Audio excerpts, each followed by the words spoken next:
BFM Business présente Edwige Chevrillon, la grande interview.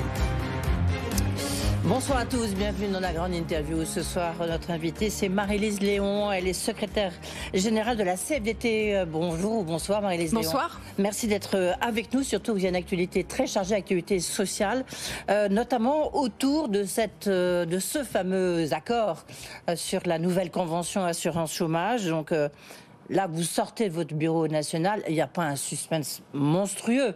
J'imagine que il a été validé, il est validé par la CFDT, vous pouvez nous le dire là maintenant ? Je vous le dis, le Bureau national a voté effectivement la signature de la CFDT pour cet accord. Oui. Donc c'est acté. Voté à l'unanimité ? Voté à l'unanimité, absolument. Oui. Qu'est-ce que ça veut dire pour vous en fait ? Ça veut dire qu'on a une délégation qui a respecté le mandat, qui avait aussi été validé par le Bureau national. C'est tout le processus interne et démocratique de la CFDT, et qu'on a aujourd'hui un accord qui répond aux objectifs qu'on s'était donnés, comment on peut améliorer les droits des demandeurs d'emploi. Donc on a aujourd'hui avec un accord des mesures concrètes, des mesures justes, des mesures immédiates qui nous permettent concrètement d'améliorer notamment la façon dont les demandeurs d'emploi vont pouvoir rentrer dans le régime. Ça concerne 50 000 personnes par an, donc c'est important qu'on puisse s'engager pour ces demandeurs d'emploi. La question qu'on peut se poser, c'est pourquoi vous signez cet accord derrière, au-delà de ce que vous venez de nous dire. La CFE-CGC, François Omril n'a pas signé en disant c'est un accord pour les employeurs. Et on peut se demander si vous ne l'avez pas signé, parce que pour vous, c'est très important, pour vous, syndicats, pour le patronat aussi, pour démontrer au gouvernement que le paritarisme, ça fonctionne encore, ça bouge encore. Oui, ça. Est-ce que c'est pas pour ça, quelque part, vous êtes dit, on doit signer ? Non, mais c'est pas suffisant. Vous imaginez que je vais voir mais pas n'importe quel accord, les adhérents de la CFDT en leur expliquant il nous faut un accord à tout prix. Ça n'a aucun sens. Si on a signé aujourd'hui, c'est qu'il y a des véritables avancées pour les saisonniers, pour les demandeurs d'emploi qui peuvent rentrer dans le régime. Je vais pas rentrer dans toutes les dispositions techniques, mais il y a une mesure qui permet d'améliorer l'allocation pour les demandeurs d'emploi. Donc il y a des vrais droits concrets. Suite à 2 réformes extrêmement dures pour les demandeurs d'emploi, voilà, notre boulot, c'est d'améliorer les droits. C'est un accord à minima, malgré tout ? L'objectif, il est atteint de mon point de vue. Et vous parliez d'accord à minima ? Oui. Ouais. C'est ce qu'on entend beaucoup. Je vous pose la question. Non, je vous pose la question. Non, moi, je trouve que c'est injuste de parler d'accord à minima, et c'est insultant pour les demandeurs d'emploi qui vont gagner des droits grâce à cet accord. Et quand on nous fait le reproche qu'il y a peu de choses, on est dans un cadre extrêmement contraint. Et pour la CFDT, la seule boussole, c'est la question des droits des demandeurs d'emploi. Je trouve que c'est assez méprisant pour les demandeurs d'emploi, les 50 000 personnes qui vont pouvoir entrer dans le régime avec 5 mois de travail au lieu de 6 mois. Voilà. Ne serait-ce que ça, c'est 50 000 personnes. Et je trouve que c'est vis-à-vis d'eux la raison pour laquelle nous, on s'est engagé CFDT. Si d'autres organisations n'ont pas souhaité le faire, qu'elles ne le souhaitent pas, je l'entends et je le respecte. Alors, la grande question maintenant, c'est de savoir, parce que le gouvernement est très silencieux, parce qu'il faut qu'il valide aussi cet accord. Et que pour l'instant, on n'entend rien. Je ne sais pas si vous avez des échos de votre côté. On ne sait pas du tout quand est-ce qu'il le fera. Sans doute qu'il attendait votre signature, qui est quand même, enfin, votre validation qui est très importante, évidemment, mais est-ce que vous savez à peu près, parce que ça ne rentre pas complètement dans la lettre de cadrage qu'il vous avait fixée. Ça, il le savait depuis le début. On a dit la lettre de cadrage, elle est extrêmement serrée. Vous nous demandez de faire des économies, vous nous demandez de travailler sur un certain nombre de sujets. On a rempli notre part de notre engagement. On a négocié un accord qui est dans la lettre de cadrage. À ce stade, le gouvernement nous dit on étudie juridiquement l'accord pour voir si on peut l'agréer. Moi, ce que je dis, c'est que on n'est pas dans un accord uniquement juridique. Est-ce que politiquement, le gouvernement est prêt à nous dire vous avez fait le boulot et vous êtes légitime pour négocier les règles de l'assurance chômage ? C'est ça, en fait, la réponse.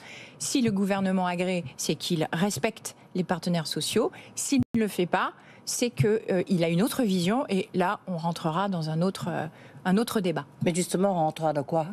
S'il ne valide pas. S'il ne le valide pas, c'est qu'il ne considère pas qu'on a respecté ce qu'ils ont demandé, alors que c'est le cas. Donc, je dirais, on rentre dans une autre phase qui sera pour le coup de confrontation, pas juridique ni sur la virgule de tel et tel accord, sur politiquement, est-ce que le gouvernement considère que les organisations syndicales et patronales sont encore légitimes à négocier les règles de l'assurance chômage. Voilà. Ouais. Est-ce que ça voudrait dire pour vous la fin du paritarisme ?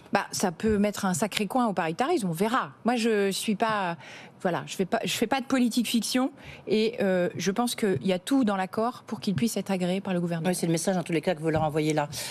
Est-ce que, parce qu'en même temps, tout n'est pas dedans, mais parce que ça renvoie à une négociation qui va être très importante, la fameuse négociation sur les seniors. Là, vous n'avez toujours rien reçu, il y a toujours un document d'orientation de la part du gouvernement, encore une fois.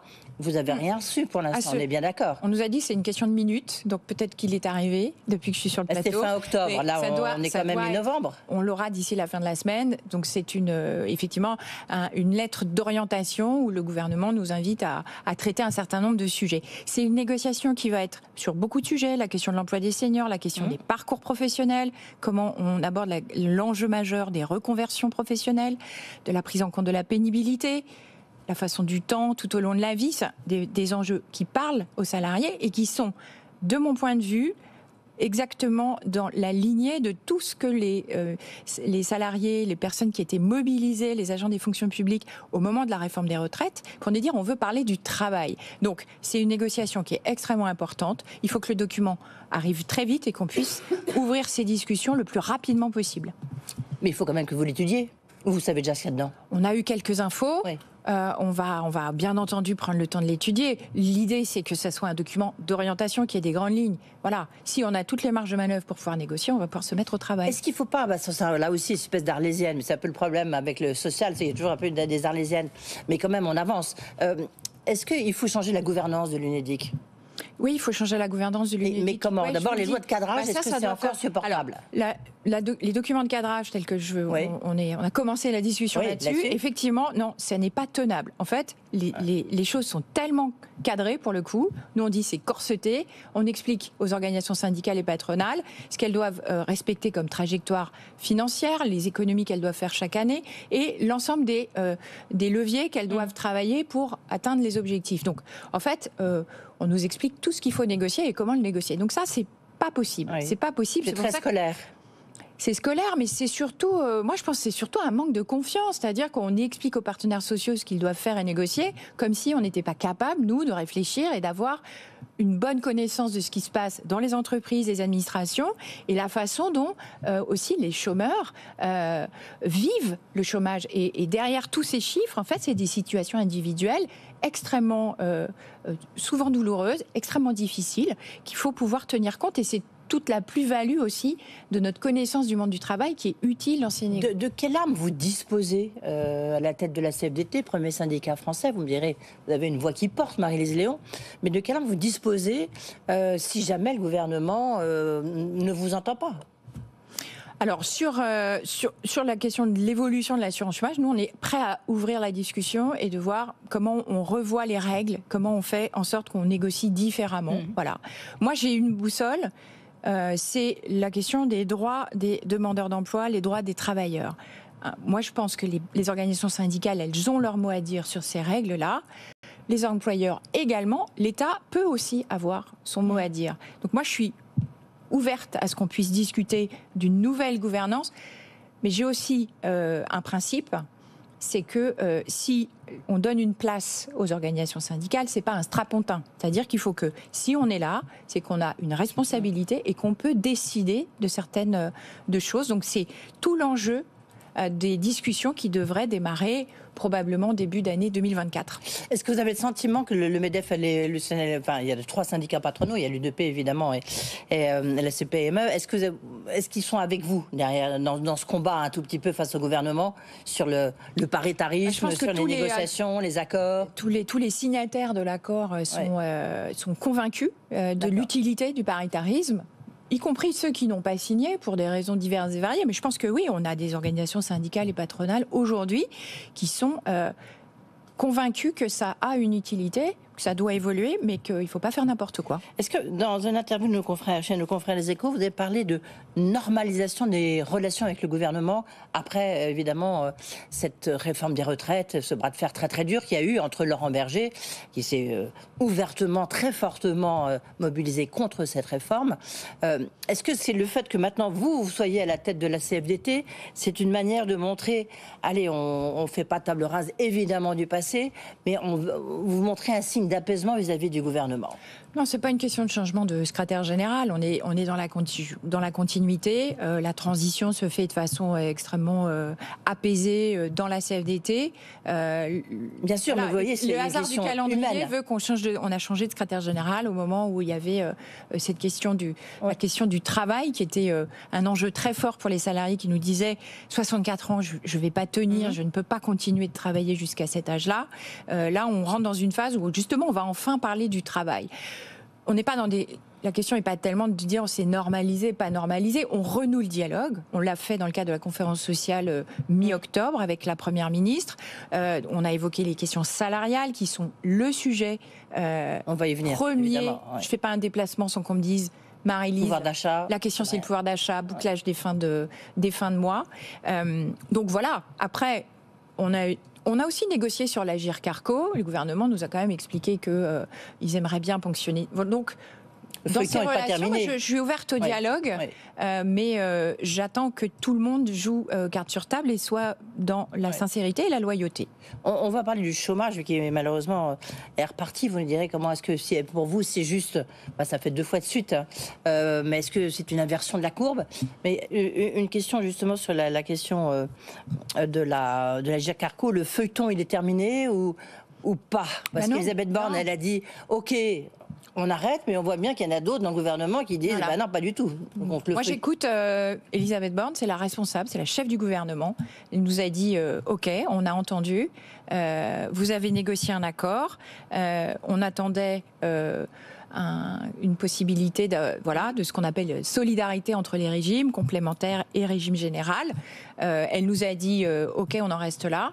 Il y a effectivement d'autres voix dans le gouvernement qui continue de loucher sur les fonds de l'Agirc Arrco. Voilà. Bon, on reste extrêmement prudent et c'est pour ça que je vous parlais que la question de la loyauté et de la sincérité sont extrêmement importants dans les relations avec les organisations syndicales. Ouais, et pour l'instant, on sent quand même que vous êtes prudente sur cette loyauté. Oui. Je reste. Je pense que je suis surtout très lucide. Oui. Sur le taux de chômage donc, qui a augmenté, là, on a vu donc 2 mois consécutifs. Pour vous, ça veut. Est-ce que c'est l'inversion de la courbe? Est-ce que c'est un retournement? Non, je pense que c'est trop tôt pour le dire. Ceci dit, je pense que le gouvernement a été extrêmement optimiste. Moi, je partage à 100% l'idée du plein emploi, sauf que il suffit pas de se persuader qu'on va y arriver, que ça va se produire. Et donc, je pense il faut avoir d'autres mesures et que, si je le résume, de dire on revoit les droits au RSA en stigmatisant les demandeurs d'emploi extrêmement éloignés de l'emploi. On baisse les droits des chômeurs pour dynamiser le marché de l'emploi et faire en sorte qu'il y aura moins de chômeurs. Je pense que ce sont des politiques totalement inefficaces. Et en plus, elles sont... jusqu'à présent, c'était efficace. Visiblement non, puisqu'il suffit de... Là, ça fait quand même 2 trimestres de suite qu'on a une augmentation nouvelle du chômage.